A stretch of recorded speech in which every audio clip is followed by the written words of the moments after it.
बोलिए गायत्री माता की जय। आइए गीता चिंतन में आज हम अध्याय 5 श्लोक नंबर 17 का चिंतन करते हैं, जिसे भगवान अर्जुन से कहते हैं, तद्बुद्धस्तदात्मानस् अनिष्ट तत्परायणः गच्छन्ति पुनरावृत्तिं ज्ञान निर्धूत कल्मषाः।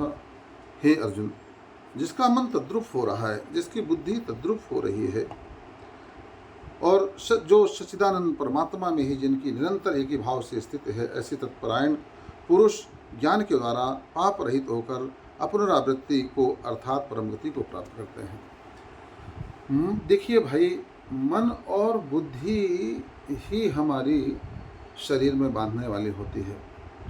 अगर मन हमारा संसार में ही रमण करता है, संसार का ही सुख लेना चाहता है, तो जो है वह संसार से बंध जाता है और संसार से बंध जाने के कारण जो है उसका जो है आवागमन क्रम चालू रहता है। हमारी बुद्धि अगर संसार को ही श्रेष्ठ मानती है, संसार के पद पदार्थों को ही श्रेष्ठ अगर मानती है, तो हमारी बुद्धि संसार से बंधी हुई है और बंधन कुछ और नहीं है, मन और बुद्धि का बंधन ही बंधन है।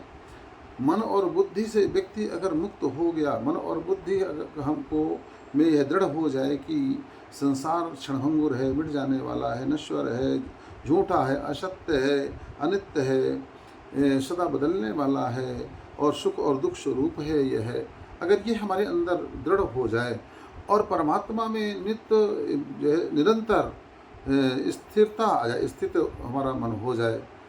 जैसे अब संसार में रहना, संसार में व्यवहार तो करना ही पड़ेगा, मगर संसार में व्यवहार करते हुए मन कहीं रुके ना, ले दे करके भाग करके पुनः जो है परमात्मा में ही आकर के शांति को प्राप्त करे, आनंद को प्राप्त करे, थोड़ा सा विश्राम को प्राप्त करे।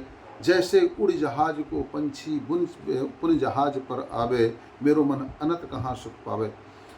जैसे एक पक्षी जब बंदरगाह में जब जहाज खड़ा होता है ना, तो वहाँ पर कोई पक्षी आकर के बैठ तो जाता है उसमें, मगर जब वो जहाज चल देता है समुद्र में और बहुत दूर तक समुद्र में जब जाता है, तो अब वहाँ चारों तरफ कोसों कुछ भी नहीं है। अब वो पक्षी उड़ करके भी जाएगा तो कहाँ जाएगा? तो उड़ता तो है, मगर पुनः आकर के फिर उसी जहाज के ऊपर बैठ जाता है, क्योंकि और दूसरा आश्रय उसके लिए नहीं है। ठीक इसी तरह से हमारे मन का आश्रय और कुछ दूसरा नहीं होना चाहिए, और ये तभी होगा जब ये इसमें नित्यता हो जाएगी, हमें परमात्मा में ज्ञान में हमारी स्थिरता हो जाएगी और हम ये बिल्कुल दृढ़ हो जाएगा कि लाख हम संसार में जाएं, लाख हम संसार में व्यवहार करें, मगर वह दुख स्वरूप है, यह दृढ़ बना करके रखें। वहाँ सुख नहीं है, सुख के साथ में दुख भी है, जीवन के साथ में मृत्यु भी है। तो द्वंद्व का नाम संसार ही है। इस द्वंद्व से ते द्वंद्व विनुर्मुक्ता भजनते माम दृढ़पता, भगवान ने कहा है कि वही मेरा भजन कर सकता है कि जो द्वंद्वों से मुक्त हो गया हो, तभी वह जो है निर्द्वंद्व हो करके, नहीं बोलते हैं भगवान लोग कि भैया निर्द्वंद्व हो करके काम करो। निर्द्वंद्व का मतलब यह है कि अज्ञान से उपरति को प्राप्त हो जाना, ज्ञान में स्थिर हो जाना। ये द्वंद्व जो संसार ही द्वंद्व है और संसार से मुक्त होने का नाम निर्द्वंद्व है। और संसार से मुक्त कहीं भाग करके नहीं हुआ जा सकता, कहीं घर छोड़ करके चले जाएं, द्वार छोड़ करके चले, पत्नी छोड़ करके चले जाएं, बच्चे छोड़ करके चले जाएं तो हमें शांति मिल जाएगी। ना, कहीं नहीं शांति मिलने वाली है। मन से इनको, बुद्धि से इनको छोड़ो। बुद्धि हमारी, मन हमारा केवल हमारे मन और बुद्धि का आश्रय केवल परमात्मा ही होना चाहिए, तब हम आनंदमय हो जाते हैं, तब हम ज्ञानी माने जाते हैं। और तब हमारी दृष्टि कैसी होती है? विद्या विनय संपन्ने ब्राह्मणे गभिहस्तनी सुंचय सुपाके चा पंडिता समदर्शिनः।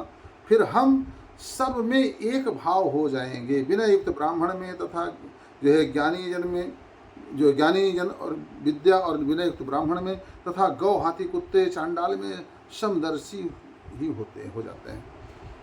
क्योंकि जब हमने देख लिया, सब कुछ समझ लिया कि नास्तो विद्यते भाव न अभाव विद्यते सतः, असत्य की सत्ता ही नहीं है। देखने में ऊपर से कोई हाथी लग रहा है, कोई घोड़ा लग रहा है, कोई जो है ब्राह्मण लग रहा है, कोई चंडाल लग रहा है, मगर अंदर मेरे बैठा हुआ मेरा परमात्मा ये ऊपर से असत्य, ये माया का पर्दा है।